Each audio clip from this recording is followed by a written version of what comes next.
Commander Legends appears to be full of big, dumb, fun cards, but nothing is bigger, dumber, or more fun than the card we're going to talk about today.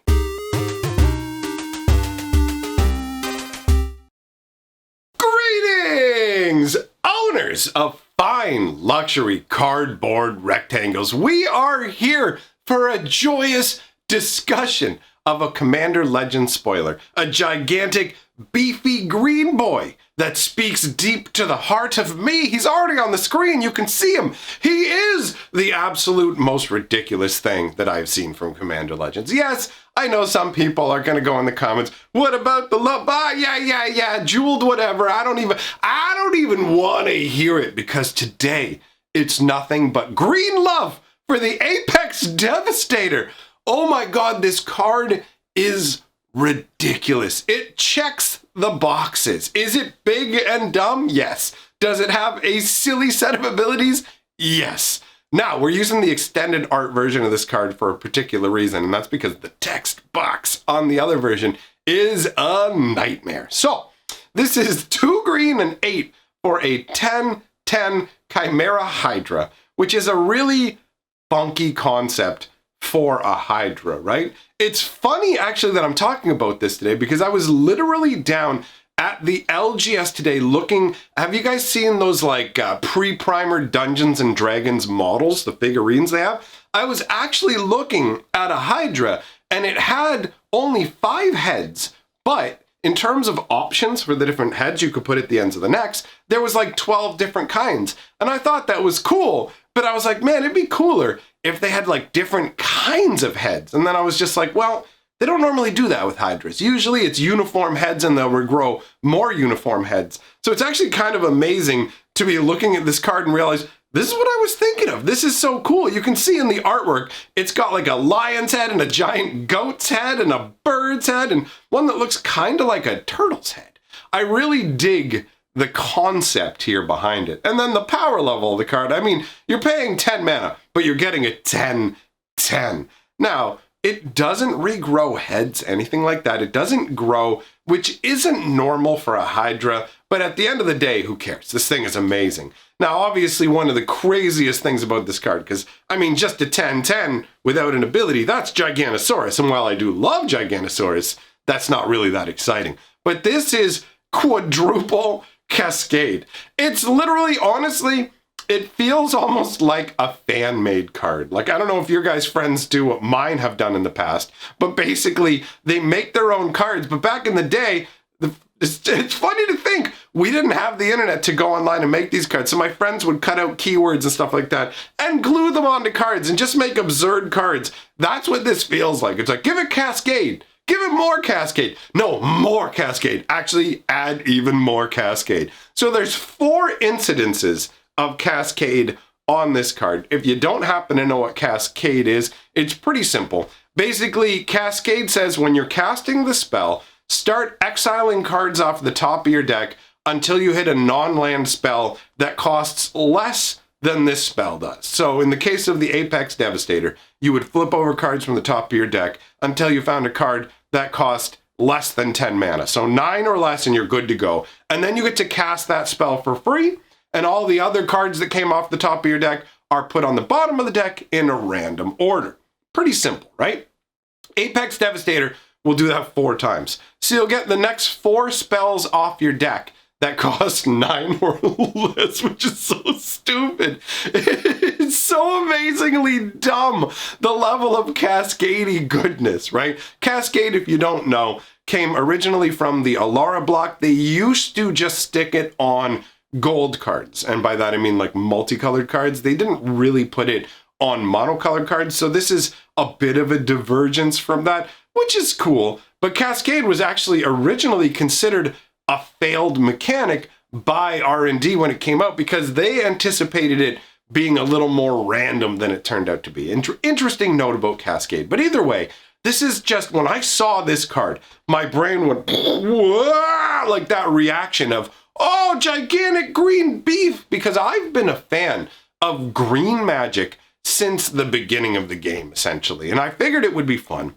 to not only talk about this new spoiler, but also give you an idea of how far we've come by showing you the big greeny beef boys that I used back in the day. Now, they're not all like, I mean, this is a mythic rare, and what I'm going to show you is mostly rares with like a common mixed in because he's special. But yeah, I just thought it'd be cool to take a walk backwards and look at some old, like the old crew that I used to stomp with back in the like mid-early 90s. It's crazy to think about how long I've been involved with this game. But either way, because I'm feeling that nostalgic kick looking at this gigantic green, like, I love it, man. It may not be the most practical mana cost, but good God, what an amazing feeling. So, when it comes to the old days of Magic, my like go-to beef creature was Crawworm. Like, I was absolutely in love with Crawworm. I'm going to use revised edition artwork, specifically from the era that I played. Alpha and beta cards, the nice, beautiful black border ones, that stuff wasn't really available where I am. Most of that tended to stay in America, and only a trickle of that stuff made it into Canada. So good luck getting your hands on most of that alpha and beta stuff. Regardless, the Crawworm, who cares? Alpha, beta, revised, they all make me happy. So it's 2 green and 4 for a 6/4, and you can see in the artwork that it's like this crazy endless worm with all these coils. It just feels like it would just go smashing through the forest. In fact, the flavor text says the most terrifying thing about the Crawworm is probably the horrible crashing sound it makes as it speeds through the forest. The noise is so loud it echoes through the trees and seems to come from all directions at once. And that is some really epic flavor text from the perspective of, you look at the size of it, right? A human being is like 1/1 or 0/1. The Crawworm is 6'4", right? Like, it's absolutely massive. And the description of it speeding through the forest doesn't make it sound like it's this slow, lumbering sort of beast. It's like a supersonic, like, snake on roids just coming at you kind of deal, right? And the idea that as it crashes through the forest, the noise reverberates everywhere, and then you don't even know where it's coming from. You just know it's coming at you fast, and you don't know from where. And to me, mentally, that's so amazing. The flavor behind that is so cool. I actually used to, before we knew that you could only play with 4 of any card, I ran like 16 Crawworms. Now, that was like my main line of let's get them. But then I had like the real bad boys, but these guys were rare. So I only had like 1 of each of them, right? So they were like my specialty if I get them. Oh, this game's gonna go good, right? I had Gaia's Liege, which is a really weird card now that I think about it. Like, it has a weird setup that doesn't really feel green, but also does. It's 3 green and 3 for a star creature that at this point it'd be considered an avatar, but back then its creature type was Gaia's Liege, right? And you tap it with that old school T tap symbol. I like that. And you so basically tap it, turn any one land into a basic forest, mark changed lands with counters, removing the counters when Gaia's Liege leaves play. Gaia's Liege has power and toughness equal to the number of forest opponents its controller has in play. When it's attacking, it's equal to the number of forest defending player has in play. So if it's not clear, basically the new wording of this would be Gaia's Liege has power and toughness equal to the number of forests you control. Tap it, turn target land into a forest for as long as Gaia's Liege is in play. And when Gaia's Liege is attacking, its power and toughness are equal to the number of forests your opponent has in play.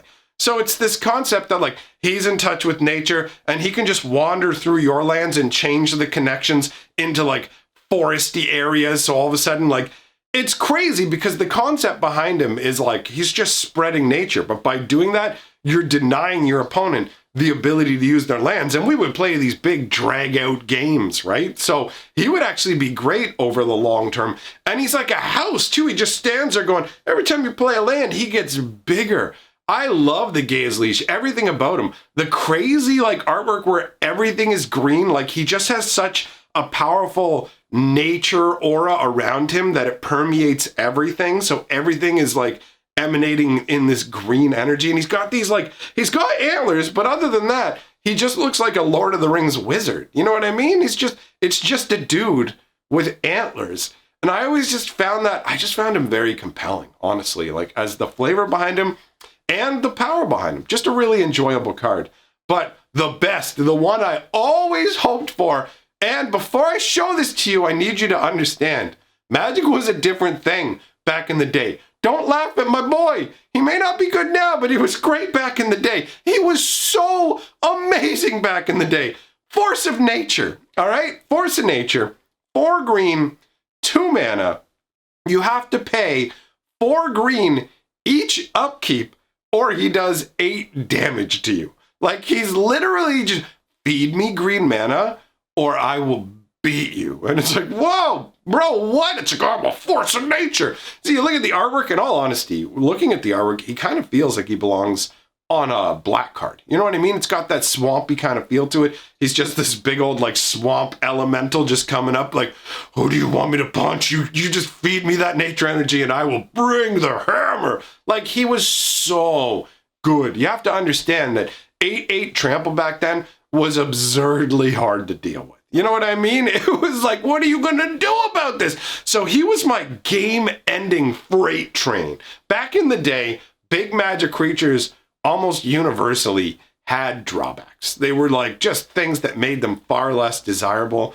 I guess that was just to try and like balance things out. Like, Magic in some ways was fast and crazy when it came to the Moxes and the Lotus, but in a lot of ways was more slow and somewhat clunky, which gave it its charm. There's certainly nothing wrong with them streamlining it down.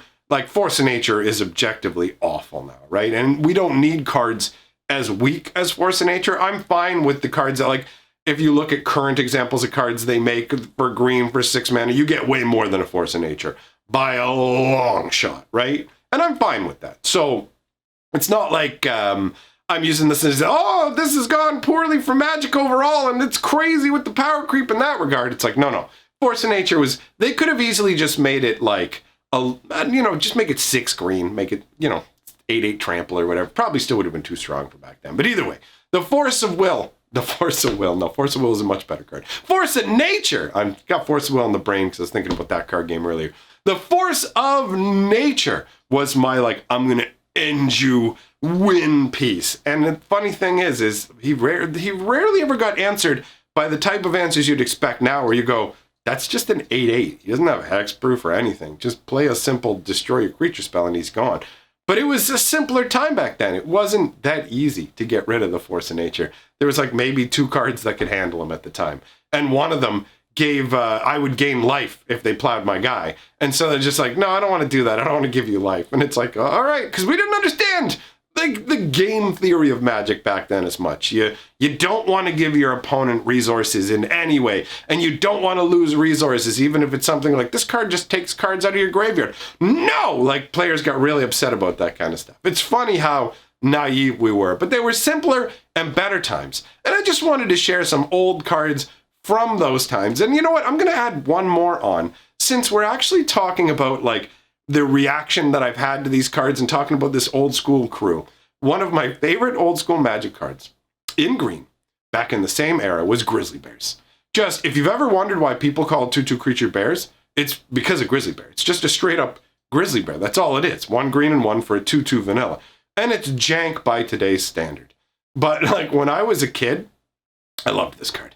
I thought it was awesome. Like, the flavor text says, don't try to outrun one of Dominaria's Grizzlies. It'll catch you, knock you down, and eat you. Of course, you could run up a tree. In that case, you'll get a nice view before it knocks the tree down and eats you, I should say. Sorry. So, to me, I always found that hilarious. The idea of just like, I'm like an interplanar wizard. I'm summoning up bears. You know what I mean? Just bears. You've got like crazy things like the Gaia's Leash, where he's going around with nature magic. You have the swamp elemental Force of Nature that comes out as ripping trees up and smashing people. You know what I mean? Like, truly impressive things. And then you're just like, 2 wizards show up, one's gonna battle the other. Oh, what do you have? And he's just like, bears! Get him! And the other guy's like, no! He's like, I don't got nothing right now. And he's like running and climbing up a tree. The bear, I'm gonna get you. It's just bears. It's so simple. I don't know, man. There's just something about Grizzly Bears that have always been absolutely delightful to me. Either way, I just wanted to share some green love today. You know, I know we've been dealing with a lot of stuff that's not going great with Magic right now, and I thought some more Magic loving would be enjoyable. So, let me know what you think in the comments below, my friends. If you like what I'm doing, Like, comment, subscribe. It's all great for the channel. Sharing my videos around also helps. Want to give a big thank you to all my patrons on Patreon. Thank you much. Thank you much. There you go. Thank you much for supporting Guy Who Is Me. Now that apparently my ability to speak is falling apart and I refuse to edit this out, I guess I'll be going. Thanks for being here, everybody. I will see you all later.